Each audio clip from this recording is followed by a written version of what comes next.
ਸਤਿ ਸ਼੍ਰੀ ਅਕਾਲ ਸਾਰਿਆਂ ਨੂੰ। ਮੈਂ ਡਾਕਟਰ ਇੰਦਰਜੀਤ ਆਈਸ ਆਯੁਰਵੇਦਾ ਚ ਤੁਹਾਡਾ ਸਭ ਦਾ ਸਵਾਗਤ ਕਰਦੀ ਹਾਂ।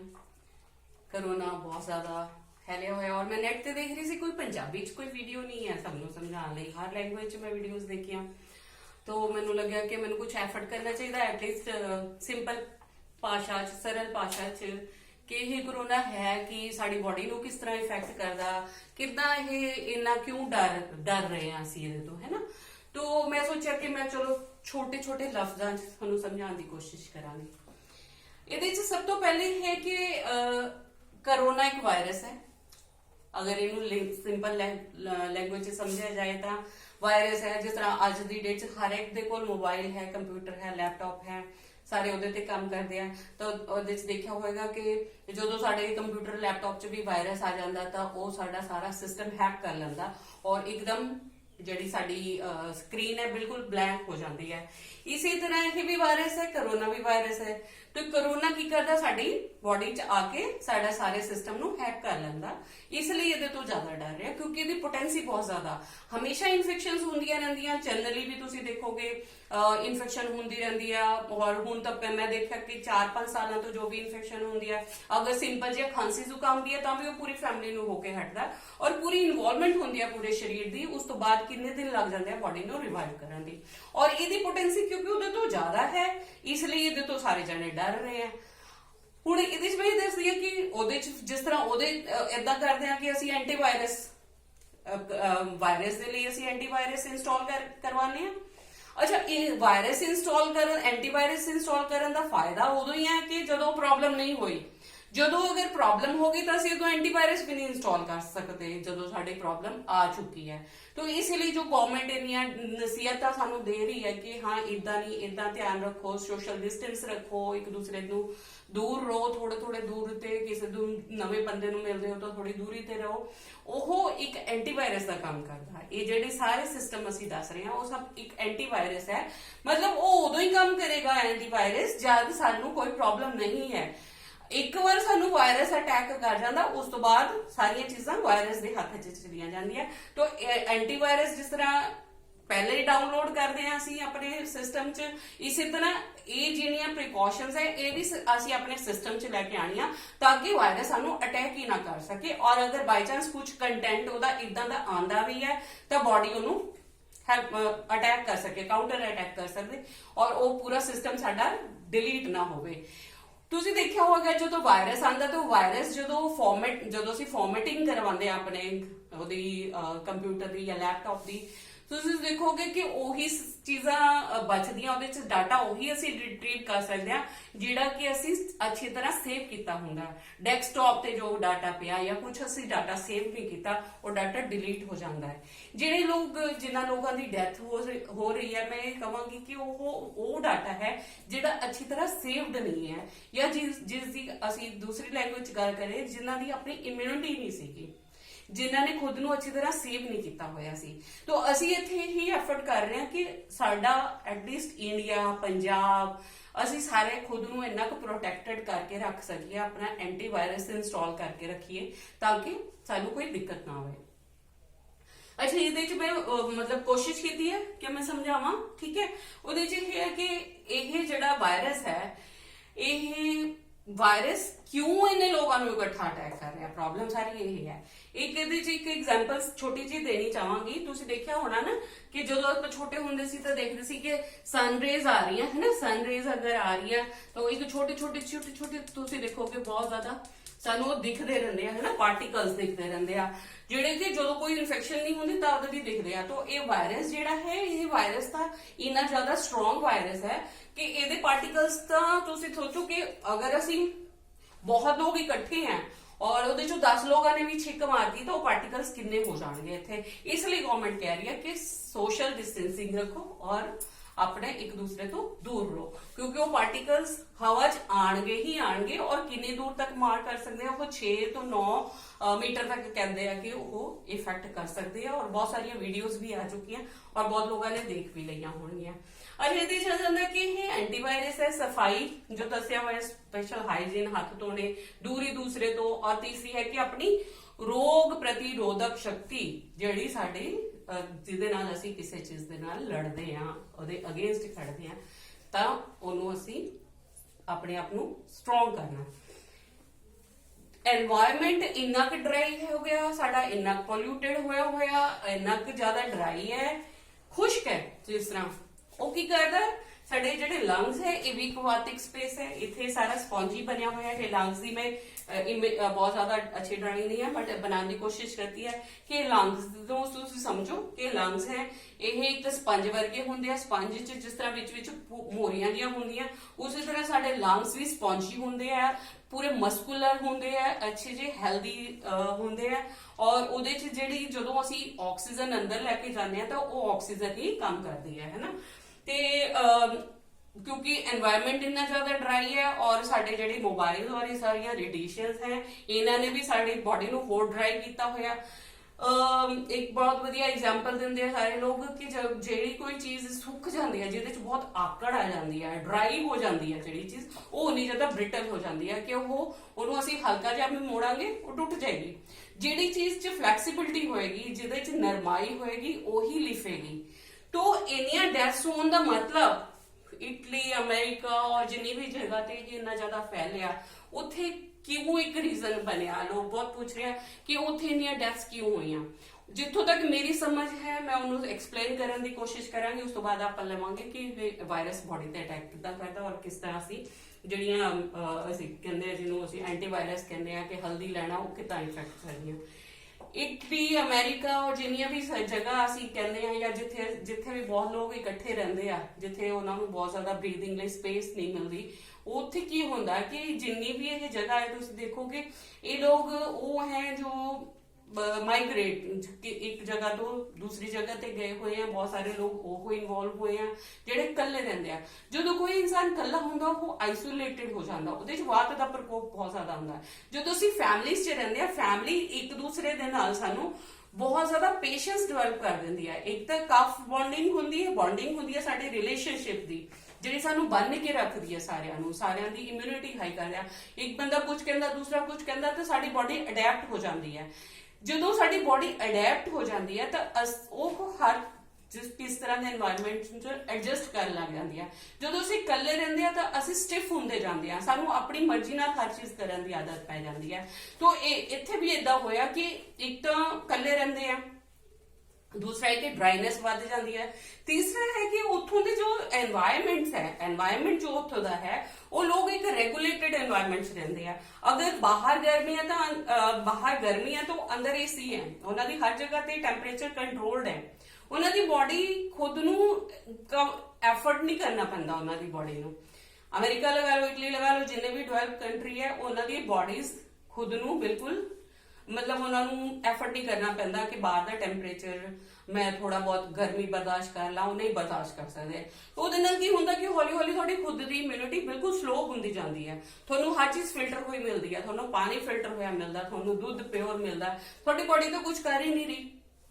यही चीज इत्थे हुई है कि ਤੁਹਾਡੀ ਬੋਡੀ ਬਿਲਕੁਲ ਵੀ ਉਹਦੀ ਇਮਿਊਨਿਟੀ ਬਿਲਕੁਲ ਹੌਲੀ ਹੌਲੀ, ਕਿਉਂਕਿ ਉਹਨੂੰ ਕਿਸੇ ਇਦਾਂ ਦੇ এনवायरमेंट ਦੇ ਨਾਲ ਟੈਕਲ ਕਰਨ ਦੀ ਆਦਤ ਹੀ ਨਹੀਂ ਰਹਿੰਦੀ, ਤਾਂ ਉਹ ਇਹ ਵਾਲੀ ਚੀਜ਼ ਨੂੰ ਵੀ ਟੈਕਲ ਨਹੀਂ ਕਰ ਪਾਈ ਕਿਉਂਕਿ ਉਹਨੂੰ ਆਦਤ ਪਈ ਹੋਈ ਹੈ ਕੰਟਰੋਲਡ ਕੰਡੀਸ਼ਨਸ ਰਹਿਣ ਦੀ। ਇਸ ਲਈ ਜਿੰਨੇ ਵੀ ਜ਼ਿਆਦਾ ਡਿਵੈਲਪ ਕੰਟਰੀ ਹੈ ਜਿੱਥੇ ਇਦਾਂ ਦੇ ਜਿੱਥੇ ਉਹ 24 ਘੰਟੇ ਲੋਕ ਘਰਾਂ 'ਚ ਏਸੀ 'ਚ ਬਾਹਰ वर्किंग कंडीशन ਉਹਨਾਂ ਦੀ ਇਹ ਚੀਜ਼ ਹੈ, ਉਹ ਲੋਕ ਨਹੀਂ ਐਡਜਸਟ ਕਰ ਪਾਏ ਕਿਉਂਕਿ ਉਹ ਮੈਂ ਕਹਾਂਗੀ ਕਿ ਡੈਸਕਟਾਪ ਤੇ ਜਿਹੜੀਆਂ ਚੀਜ਼ਾਂ ਅਨਸੇਵਡ ਪਈਆਂ, ਜਿਹੜਾ ਡਾਟਾ ਡਿਲੀਟ ਹੋਇਆ, ਉਹ ਵਾਲੀ ਕੰਡੀਸ਼ਨ ਉਹਨਾਂ ਦੀ ਉਹ ਸੀਗੀ। ਹੁਣ ਅੱਗੇ ਆ ਜਾਂਦੇ ਕਿ ਜਦੋਂ ਇਹ ਵਾਇਰਸ ਅਟੈਕ ਕਰਦਾ ਨੇਜ਼ਲ ਡ੍ਰੌਪਲੇਟਸ ਦੇ ਨਾਲ ਜਾਂ ਅੰਦਰੋਂ ਮਿਊਕਸ ਨਿਕਲਦਾ ਉਹਦੇ ਨਾਲ, ਉਹ ਮਿਊਕਸ ਸਾਡੇ ਕਿਸੇ ਵੀ ਤਰ੍ਹਾਂ ਜਾਂ ਤਾਂ ਬਕਲ ਕੈਵਿਟੀ 'ਚ ਜਾਏਗਾ ਜਾਂ ਨੱਕ ਦੇ ਨਾਲ ਸਾਡੇ ਲੰਗਸ ਤੱਕ ਪਹੁੰਚਦਾ ਹੈ ਜਾਂ ਮੂੰਹ ਦੇ ਨਾਲ ਕਿਸੇ ਤਰ੍ਹਾਂ। ਇਸ ਲਈ ਅਸੀਂ ਗਾਰਗਲਸ ਕਰਨ ਲਈ ਕਹਿੰਦੇ ਆ ਤਾਂ ਕਿ ਮੂੰਹ 'ਚ ਅਗਰ ਕਿਸੇ ਤਰੀਕੇ ਦੇ ਨਾਲ ਗਿਆ, ਹੱਥਾਂ ਨੂੰ ਵਾਸ਼ ਕਰਨਾ, ਮੂੰਹ ਨੂੰ ਸਾਫ਼ ਕਰਨਾ ਹੈ, ਗਰਾਰੇ ਕਰਨੇ ਆ ਤਾਂ ਕਿ ਉਹ ਕਲੀਨ ਹੋ ਜਾਏ, ਹਨਾ। ਉਹ ਅਗਰ ਇੱਥੇ ਤੱਕ ਹੈਗਾ ਤਾਂ ਇੱਥੇ ਹੀ ਉਹਦੀ ਡੈਥ ਹੋ ਜਾਏ ਔਰ ਉਹ ਨਿਕਲ ਜਾਏ, ਉਹ ਅੱਗੇ ਨਾ ਜਾ ਪਾਏ। ਅੱਗੇ ਕਿੱਦਾਂ ਜਾਂਦਾ ਹੈ? ਇਹ ਬ੍ਰੌਂਕਸ ਹੈ, ਜਿਸ ਤੋਂ ਇੱਥੋਂ ਹਵਾ ਦੀ ਨਾਲੀ ਜਿਹਦੇ ਚੋਂ 에ਅਰ ਪਾਸ ਹੁੰਦੀ ਹੈ, ਇੱਥੋਂ ਉਹ ਪਾਸ ਹੁੰਦਾ ਅੱਗੇ ਸਾਡੇ ਇਹ ਬ੍ਰੌਂਕੀਅਲ ਟ੍ਰੀ 'ਚ ਚਲਾ ਜਾਂਦਾ। ਬ੍ਰੌਂਕੀਅਲ ਟ੍ਰੀ 'ਚ ਜਾ ਕੇ ਕੀ ਕਰਦਾ? ਬ੍ਰੌਂਕੀਅਲ ਟ੍ਰੀ 'ਚ ਇਹ ਸਾਰਾ ਇਹ ਜਦੋਂ ਅਸੀਂ ਆਕਸੀਜਨ ਅੰਦਰ ਲੈ ਕੇ ਜਾਂਦੇ ਆ ਤੇ ਇਹ ਆਕਸੀਜਨ ਜਦੋਂ ਅੰਦਰ ਜਾਂਦੀ ਹੈ ਇਹ ਸਾਡੇ ਜਿਹੜੇ ਫੇਫੜੇ ਆ ਇਹ ਫੁੱਲਦੇ ਆ, ਇਹ ਫੁੱਲਦੇ ਆ। ਇੱਥੇ ਇੱਕ ਸਟਰਕਚਰ ਦਿੱਤੀ ਹੋਈ ਹੈ ਜਿਹੜੀ ਇਹ ਨੀਚੇ ਜਾਂਦੀ ਹੈ ਜਦੋਂ ਸਾਡੇ ਫੇਫੜੇ ਫੁੱਲਦੇ ਆ, ਔਰ ਜਦੋਂ ਫਿਰ ਬਾਹਰ ਐਕਸਪੈਲ ਕਰਨੀ ਹੁੰਦੀ ਹੈ ਤਾਂ ਇਹ ਫੇਫੜੇ ਬਾਅਦ ਚ ਫਿਰ ਸ਼ਰਿੰਕ ਹੁੰਦੇ ਆ। तो ਇਹ ਵਾਲੀ ਜਿਹੜੀ ਇਹ ਵਾਲੀ ਫਿਨੋਮੀਨਾ ਹੈ, ਇਹ ਦੇਖੋਗੇ ਇਹ ਐਂਡ ਤੇ ਜਾ ਕੇ ਇਹ ਜਿਹੜੀਆਂ ਸਪੇਸਿਸ ਹੈ ਇਹ ਐਲਵੂਲਾਈ ਇਹਨੂੰ ਕਹਿੰਦੇ ਆ। ਐਲਵੂਲਾਈ ਕੀ ਕਰਦਾ ਹੈ, ਇੱਕ ਇਹਦਾ ਕੰਮ ਹੈ ਸ਼ਰਿੰਕ ਕਰਨਾ, ਦੂਸਰੀ ਇੱਥੇ ਉਹਦਾ ਕੰਮ ਹੈਗਾ ਕਿ ਆਕਸੀਜਨ ਨੂੰ ਅੰਦਰ ਲੈ ਕੇ ਜਾਣਾ ਸੈੱਲ ਦੇ, ਉਹਨੂੰ ਕਲੀਨ ਕਰਨਾ, ਬਲੱਡ ਨੂੰ ਕਲੀਨ ਕਰਨਾ, ਔਰ ਫਿਰ ਉਹਦੇ ਚੋਂ ਕਾਰਬਨ ਡਾਈਆਕਸਾਈਡ ਐਕਸਪੈਲ ਕਰਕੇ ਉਹਨੂੰ ਵਾਪਸ ਬਾਡੀ ਚੋਂ ਜਦੋਂ ਅਸੀਂ ਕਹਿੰਦੇ ਉਛਵਾਸ ਬਾਹਰ ਸਾਹ ਨਿਕਾਲਣਾ, ਉਹਦੇ ਚ ਉਹਨੂੰ ਉਹ ਕਹਿੰਦੇ ਆ ਕਿ ਸਾਹ ਬਾਹਰ ਅਸੀਂ ਨਿਕਾਲਿਆ, ਉਹਦੇ ਚ ਕਾਰਬਨ ਡਾਈਆਕਸਾਈਡ ਬਾਹਰ ਚਲੀ ਗਈ। ਸੋ ਇਹ ਵਾਲਾ ਜਿਹੜਾ ਫਿਨੋਮੀਨ ਹੁੰਦਾ ਹੈ ਬਾਰ-ਬਾਰ ਹੁੰਦਾ ਹੈ। ਵਾਇਰਸ ਕੀ ਕਰ ਰਿਹਾ, ਹੁਣ ਇਹਦੇ ਚ ਆ ਜਾਂਦਾ ਕਿ ਵਾਇਰਸ ਕਿਸ ਤਰ੍ਹਾਂ ਇੰਨਾ ਜ਼ਿਆਦਾ ਇਫੈਕਟ ਕਰ ਰਿਹਾ। ਉੱਥੇ ਤੁਹਾਨੂੰ ਦੱਸਦੀ ਹਾਂ ਵਾਇਰਸ ਕੀ ਕਰ ਰਿਹਾ। ਵਾਇਰਸ ਖੂਨ ਨੂੰ ਜਿਹੜੀ ਇਹ ਵਾਲੀ ਜਿਹੜੀ ਪੋਜੀਸ਼ਨ ਹੈ ਇੱਥੇ ਉਹ ਅਟੈਕ ਕਰ ਰਿਹਾ ਇਸ ਜਗ੍ਹਾ ਤੇ। ਉਹਦੇ ਨਾਲ ਕੀ ਹੁੰਦਾ ਹੈ ਕਿ ਜਿਹੜਾ ਸਾਡਾ ਬਲੱਡ ਹੈ ਉਹ ਪਿਊਰੀਫਾਈ ਨਹੀਂ ਹੁੰਦਾ। ਜਦੋਂ ਪਿਊਰੀਫਾਈ ਨਹੀਂ ਹੁੰਦਾ ਔਰ ਬਾਡੀ ਦਾ ਆਪਣਾ ਇਮਿਊਨਿਟੀ ਸਿਸਟਮ ਹੈ ਉਹ ਫਾਈਟ ਕਰਦਾ ਰਹਿੰਦਾ, ਤਾਂ ਉਹਦੇ ਨਾਲ ਇਹ ਹੁੰਦਾ ਕਿ ਇੱਥੇ ਕਲਟਰ ਇਕੱਠਾ ਹੋਣਾ ਸ਼ੁਰੂ ਹੋ ਜਾਂਦਾ ਹੈ। ਇੱਥੇ ਦੇਖੋ ਇਹ ਜੋ ਹੈ, ਇਹ ਸੋਚੋ ਕਿ ਇਸ ਜਗ੍ਹਾ ਤੇ ਵੇਸਟ ਮਟੀਰੀਅਲ ਇਕੱਠਾ ਹੋਣਾ ਸ਼ੁਰੂ ਹੋ ਜਾਂਦਾ। ਇਹ ਪਹਿਲੇ ਹੀ ਸਪੌਂਜੀ ਸਰਫੇਸ ਹੈ, ਸਪੌਂਜ ਹੈ, ਇਹ ਵਾਲੀ ਸਪੌਂਜ ਹੈ ਕਿ 에ਅਰ ਬਬਲਸ ਇਹਦੇ ਚ ਹੈਗੇ ਆ। ਜਦੋਂ ਇਹ ਕਲੌਗਿੰਗ ਹੋਣੀ ਸ਼ੁਰੂ ਹੋਏਗੀ ਤਾਂ ਸੋਚੋ ਕਿ ਕੰਸੋਲੀਡੇਸ਼ਨ ਇਜ਼ ਕਿ ਜਿਹੜੇ ਸਾਡੇ ਫੇਫੜੇ ਹੈ ਉਹ ਹਾਰਡ ਹੋਣੇ ਸ਼ੁਰੂ ਹੋ ਜਾਂਦੇ ਆ। ਜਿਹੜੇ ਕਿ ਟਿਊਬਰਕਲੋਸਿਸ ਜਾਂ ਲੋਕ ਜੋ ਸਮੋਕ ਕਰਦੇ ਆ, ਬਹੁਤ ਜ਼ਿਆਦਾ ਸਮੋਕ ਕਰ ਰਹੇ ਆ, ਉਹਨਾਂ ਦੇ ਫੇਫੜੇ ਵੀ ਇਦਾਂ ਹੀ ਉਹਦੇ ਚ ਜਿਹੜੀ ਇਹ ਕਾਰਬਨ ਡਾਈਆਕਸਾਈਡ ਹੈ, ਜਿਹੜੀ ਸਿਗਰਟ ਦੇ ਧੂਆਂ ਜਿਹੜਾ ਹੈ ਉਹ ਇਹਨਾਂ ਨੂੰ ਫੇਫੜਿਆਂ ਨੂੰ ਕਲੌਗ ਕਰ ਦਿੰਦਾ। ਇੱਥੇ ਸਿੰਪਲ ਜੀ ਐਗਜ਼ਾਮਪਲ ਹੈ, ਤੁਸੀਂ ਚਾਹ ਦੀ ਛੱਲੀ ਦੇਖੀ ਹੋਏਗੀ। ਚਾਹ ਦੀ ਛੱਲੀ ਚ ਜਦੋਂ ਤੁਸੀਂ ਬਾਰ-ਬਾਰ ਚਾਹ ਛਾਣਦੇ ਰਹਿੰਦੇ ਆ ਤਾਂ ਉਹ ਜਿਹੜੇ ਪੋਰਸ ਹੈ ਉਹ ਬਿਲਕੁਲ ਬੰਦ ਹੋ ਜਾਂਦੇ ਆ। ਉਹ ਇੰਨੇ ਕੁ ਕਈ ਵਾਰ ਨੂੰ ਬਾਹਰ ਜਿਹੜੇ ਸੜਕ ਤੇ ਚਾਹ ਬਣਾਉਂਦੇ ਆ ਉਹ ਇੰਨੇ ਕੁ ਪੋਰ ਬੰਦ ਹੋ ਜਾਂਦੇ ਆ ਕਿ ਉਹ ਫਿਰ ਚਾਹ ਛਾਣਨ ਦੇ ਕਾਬਿਲ ਨਹੀਂ ਰਹਿੰਦੀ ਹੈ ਨਾ। ਤਾਂ ਉਹਨੂੰ ਫਿਰ ਝੰਡਕ ਕੇ ਅਸੀਂ ਏਦਾਂ ਕਰਦੇ ਆ। ਪਰ ਹੁਣ ਇੱਥੇ ਕੌਣ ਝੰਡਕੇਗਾ, ਅਸੀਂ ਉਹਦੇ ਲਈ ਫਿਰ ਮੈਡੀਸਿਨਸ ਲੈਂਦੇ ਆ। ਅਸੀਂ ਇੱਥੇ ਸਾਡਾ ਕੀ ਫਰਜ਼ ਬਣਦਾ ਹੈ ਕਿ ਇੱਕ ਤਾਂ ਬਾਡੀ ਨੂੰ ਐਸਿਡਿਕ ਨਾ ਹੋਣ ਦੋ, ਖੂਨ ਨੂੰ ਅਸੀਂ ਪਤਲਾ ਰੱਖਣਾ। ਅਸੀਂ ਖੂਨ ਦੀ ਸਫਾਈ ਕਰਨੀ ਰਹਿੰਦੀ ਹੈ, ਉਹਦੇ ਚ ਕੋਈ ਵੀ ਇਦਾਂ ਦੀ ਐਸਿਡਿਕ ਮੈਟਰ ਨਹੀਂ ਹੋਣਾ ਚਾਹੀਦਾ ਜਿਹੜਾ ਸਾਡੇ ਇੱਥੇ ਜਾ ਕੇ ਸਾਡੀ ਇਹਦੀ ਫਾਈਟ ਕਰਨ ਦੀ ਖਮਤਾ ਜੋੜੇ ਲੰਗਸ ਦੀ ਉਹਨੂੰ ਹੈਲਪ ਕਰਦਾ ਰਹੇ। ਖੂਨ ਸਾਫ਼ ਰਹਿਣਾ ਚਾਹੀਦਾ ਤਾਂ ਕਿ ਉਹਨੂੰ ਹੋਰ ਐਫਰਟ ਨਾ ਕਰਨਾ ਪਵੇ ਫालतू ਦਾ। ठीक है, उन्हें फाइट तक करना तो अपना इम्यूनिटी सिस्टम जोड़ा है वायरस जोड़ा एंटीवायरस है अपना वो काम करेगा। ਅਸੀਂ ਨਾਲ ਕੀ ਕਰਨਾ ਕਿ ਖੂਨ ਦੀ ਸਫਾਈ ਰੱਖਣੀ ਹੈ, ਖੂਨ ਨੂੰ ਪਤਲਾ ਰੱਖਣਾ ਹੈ ਤਾਂ ਕਿ ਖੂਨ ਨੂੰ ਕਿਤੇ ਜੰਮੇ ਨਾ ਜਲਦੀ। ਖੂਨ ਇੰਨਾ ਪਤਲਾ ਹੋਣਾ ਚਾਹੀਦਾ ਕਿ ਸਾਡਾ ਬਲੱਡ ਪ੍ਰੈਸ਼ਰ ਵਗੈरह सब ठीक रख रहे हैं। और सेल्स हैं ਜਿਹੜੇ WBC RBC हैं जो एंटीवायरस ਦਾ ਕੰਮ ਕਰਦੇ ਆ, ਅਸੀਂ ਉਹਨਾਂ ਨੂੰ ਟੋਨ ਅਪ ਕਰਨਾ। ਉਹਦੇ ਲਈ ਕਿਹੜੀਆਂ ਚੀਜ਼ਾਂ ਹੈ ਜਿਹੜੀਆਂ ਅਸੀਂ ਕਹਿੰਦੇ ਆ ਕਿ ਉਹਨਾਂ ਨੂੰ ਸਟਰੋਂਗ ਰੱਖੋ। ਲੀਵਰ ਸਭ ਤੋਂ ਪਹਿਲੇ ਆ ਜਾਂਦਾ, ਫਿਰ ਹਾर्ट आ जाता जिन्हें सारी जगह ते ब्लड सप्लाई भेजनी है, स्प्लीन और बोन मैरो है जिथे WBC और RBCs बनते हैं जेडे इथे काम करते हैं। कोरोना की कर रहा है, कोरोना के जो मोड ऑफ एक्शन है वो बोन मैरो च जेडे WBC और RBCs बनते हैं उन्हां दी जो आयरन दे नाल कंपैटिबिलिटी है, उन्हां दे नाल आयरन दे कंटेंट दे नाल जेड़ा उन्हां ने काम करना उत्थे वो वर्क कर रहा ताकि खून होर नवा नहीं बने या जोड़ा बने वो प्यूरीफाइड नहीं है और ਉਹਦੇ ਚ प्रॉब्लम आ रही है, इसलिए वो इतने ज्यादा क्योंकि खून ज्यादा नहीं बनेगा, खून प्यूरीफाई नहीं होएगा तो हार्ट च खून नहीं जाएगा प्रॉपरली, हार्ट च नहीं जाएगा, बाकी पूरी बॉडी च नहीं जाएगा, किडनीज च नहीं जाएगा क्योंकि किडनीज भी एक प्लेस है जेडी साडा खून बनाने च हेल्प करती है और खून फिर ब्रेन च नहीं जाएगा तो अल्टीमेटली की है साडे सारे ऑर्गन्स डेड हो जाते हैं। तो प्रिवेंटिव मेजर जो सब तो वधिया है दा कि वायरस है तो असी बॉडी च एंटीवायरस इंस्टॉल करना है पहले ही। एल्कोहल की गल आ जाती है क्योंकि पंजाब च एल्कोहल का बहुत ज्यादा प्रचलन है तो लिवर ते इफेक्ट करती है, लिवर नूं हार्ड कर दिंदी है। जिस तरह ये हार्ड हो जाते हैं फेफड़े साडे दे नाल वायरस दे नाल, उस तरह साडा लिवर भी हार्ड होंदा है। लिवर पूरा फ्लैक्सीबिलिटी इहदी घट हो जाती है, ये ब्लड नूं प्यूरीफाई नहीं कर पाता, इसलिए ये जो है बिना फिल्टर किए हुए ब्लड ਬਾਕੀ ਬੋਡੀ ਨੂੰ ਦੇਣਾ ਸ਼ੁਰੂ ਕਰ ਦਿੰਦਾ, ਜਿਹੜਾ ਬਾਕੀ ਅੱਗੇ ਜਾ ਕੇ ਹਾਰਟ ਵਗੈਰਾ ਨੂੰ ਇਫੈਕਟ ਕਰਦਾ। ਸਪਲੀਨ ਵੀ ਸਪਲੀਨ ਇੱਕ ਆਰਗਨ ਹੈ ਜਿਹੜਾ ਬਲੱਡ ਬਣਾਉਣ ਦਾ ਕੰਮ ਕਰਦਾ। ਬੋਨ ਮੈਰੋ, ਬੋਨ ਦੇ ਅੰਦਰ ਹੱਡੀਆਂ ਜਿਹੜੀਆਂ ਆਪਣੀਆਂ ਸਾਰੀਆਂ ਹੱਡੀਆਂ ਦੇ ਅੰਦਰ ਬੋਨ ਮੈਰੋ ਹੁੰਦਾ, ਜਿਹੜਾ ਸਾਡਾ WBC RBC ਬਣਾਉਣ ਦਾ ਕੰਮ ਕਰਦਾ। ਇੱਥੇ ਇਹ ਹੈ ਕਿ ਜਿਹੜਾ ਅਸੀਂ ਕਹਿੰਦੇ ਆ ਕਿ ਤੁਸੀਂ ਵਿਟਾਮਿਨ ਸੀ ਲਓ। ਵਿਟਾਮਿਨ ਸੀ ਸਾਡੀ ਬੋਡੀ ਦੀ ਇਮਿਊਨਿਟੀ ਵਧਾਉਂਦਾ ਹੈ, ਬਲੱਡ ਨੂੰ ਪਤਲਾ ਰੱਖਦਾ ਹੈ, ਲੀਵਰ ਨੂੰ ਅਸੀਂ ਕਲੀਨ ਰੱਖਣਾ ਹੈ। ਹਲਦੀ ਅਸੀਂ ਕਹਿੰਦੇ ਆ ਕਿ ਲੈਂਦੇ ਰਹੋ।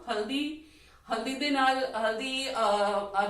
ਇੱਕ ਚੌਥਾਈ ਚਮਚ ਹੈ ਜਿਹੜਾ ਬੱਚਿਆਂ ਦੀ ਡੋਜ਼ ਹੈ, ਅੱਧਾ ਚਮਚ ਹੈ ਜੋ ਵੱਡਿਆਂ ਦੀ ਡੋਜ਼ ਹੈ। ਸਵੇਰੇ ਸ਼ਾਮ ਲਓ ਵੱਡੇ, ਔਰ ਬੱਚਿਆਂ ਲਈ ਇੱਕ ਵਾਰ ਬਹੁਤ ਹੈ। ਬਦਾਮ ਹੈ ਜਿਹੜੇ ਬੋਡੀ ਨੂੰ ਹੈਲਪ ਕਰਦੇ ਆ, ਬੋਨ ਮੈਰੋ, ਔਰ ਕੈਲਸ਼ੀਅਮ ਔਰ ਆਇਰਨ ਕੰਟੈਂਟ ਲੈ ਸਕਦੇ ਹੋ। ਆਇਰਨ ਵਿੱਚ ਬਹੁਤ ਅੱਛੇ ਕੈਲਸ਼ੀਅਮ ਦੇ ਕੰਬੀਨੇਸ਼ਨ ਹੈ, ਤੁਸੀਂ ਉਹ ਲੈ ਸਕਦੇ ਹੋ ਤਾਂ ਕਿ ਸਾਡਾ ਜਿਹੜੀ ਬੋਨ ਮੈਰੋ ਹੈ, ਕਿਉਂਕਿ ਬੋਨ ਮੈਰੋ ਸਾਡਾ ਸਟਰੋਂਗ ਹੋਣਾ ਬਹੁਤ ਜ਼ਰੂਰੀ ਹੈ, ਤਾਂ ਇਸ ਲਈ ਉੱਥੇ ਕੰਮ ਕਰਨਾ ਹੈ। तो ये सारी चीज़ां बाकी की सानू किदा पूरे बॉडी नू एल्कलाइन रखना है, असी किस तरह बॉडी नू क्लीन रखना है। मैं ना नीचे पंजाबी च भी टाइप करके साडी सारे कॉम्बीनेशन जेडे साडे लई जरूरी है, हल्दी किदां लैनी है, विटामिन सी किदां लेना या होर किस तरह बाकी सारियां चीज़ां किस तरह लैनियां, वो मैं नीचे डिस्क्रिप्शन च भी लिख रही हूं, तुसीं उत्थों देख के नोट कर सकते हो। तो ये मेरा एफर्ट है कि मतलब ए नहीं है कि गवर्नमेंट इदा ही डरा रही है। इत्थे एक चीज होर भी मैं कहना चाहांगी कि अगर मेरे को 100 बैड है एक हॉस्पिटल और मेरे पास 200 पेशेंट आ जाते हैं, ठीक है, तो मेरे को जेडे 100 है मैं उन्होंने देखांगी, क्योंकि ये वायरस इन्नी जल्दी नहीं ठीक हो रहा, इन्हू टाइम लगता है। नहीं है कि 3 दिन ठीक होया मैं डिस्चार्ज करके दूसरे पेशेंट एडमिट करांगी। जेडे ये वाले पेशेंट है इन्हों कित्थे रखांगे असी? अगर 100 पेशेंट ठीक होया तो फालतू जेडे 100 पेशेंट होर आ रहे हैं वो भी साह लैणगे, इन्हां तो बाकी जगह ते जाएगी। जो साडे कोल जगह ही नहीं होएगी असी पेशेंट्स नूं कित्थे एडमिट करांगे। सब तो ज्यादा जो गवर्नमेंट डर रही है, जो अमेरिका और इटली जो प्रॉब्लम आई है वो यही आई है कि उन्हां कोल अगर 100 की कैपेसिटी है, पेशेंट उन्हां दे कोल 2000 हो गए तो जिन्हां दा ट्रीटमेंट नहीं किया सकता, फिर वो लोगों ने साह तो लैणा ही है, साह लैणगे, छिक मारनगे, खांसी करनगे, तो एनवायरमेंट जेड़ा साडा सारा दूषित होया है। जेड़ी मैं इस जगह ते गल कर रही हूं, अगर ये सारा दूषित हो जाएगा तो तुसी सोच सकते हो कि की स्टेटस होएगा। इसलिए अपने अपने घर अच्छ रहो, जो गवर्नमेंट कह रही है उन्होंने फॉलो करो। होर 10-15 दिनों की गल है। बी सेफ एट होम, अपना ध्यान रखो। Thank you, thanks for watching. अच्छा लग्या तो शेयर जरूर करना। Thank you.